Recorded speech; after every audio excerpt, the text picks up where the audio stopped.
You are so going to love this. It's perfect, just the way it is.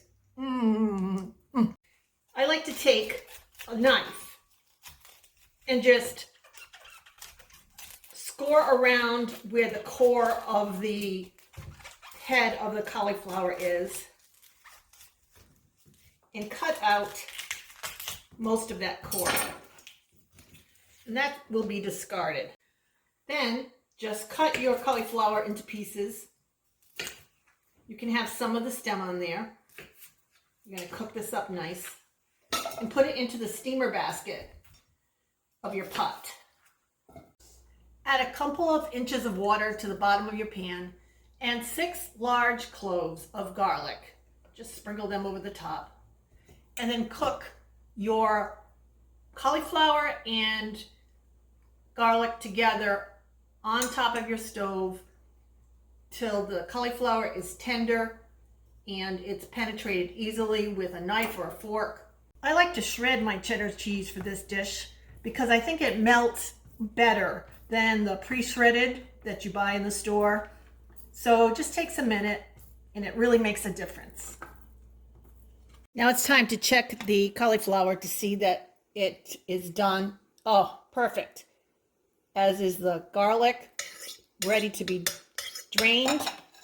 So you want this cauliflower to be dry, dry, dry. So we're now going to move it to the sink to drain for just a couple of minutes because we need it to be hot when we process it in the food processor.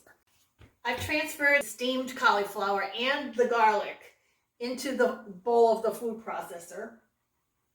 I'm adding 2 tablespoons of unsalted butter, about 3/4 of the shredded cheddar cheese, and I'm going to put in, it's about 1/3 to 1/2 cup of sour cream. I don't bother to measure. It's just these dollops of the sour cream.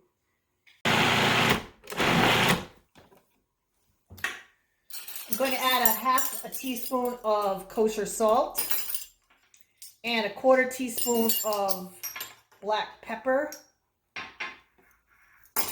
Give it another spin around. Let's give it a taste and see how it is for consistency. First, let's check the consistency. And you can see how it's not runny at all. It's got a nice texture to it. Now I'll check for taste and see if it needs anything. Well, that's perfect. You're going to love this. It's just so delicious. Next, the cauliflower goes into the prepared pan. Smooth the top of the cauliflower. Sprinkle the green onions over the top. And then the remaining cheddar cheese. And it looks so pretty even before it goes into the oven.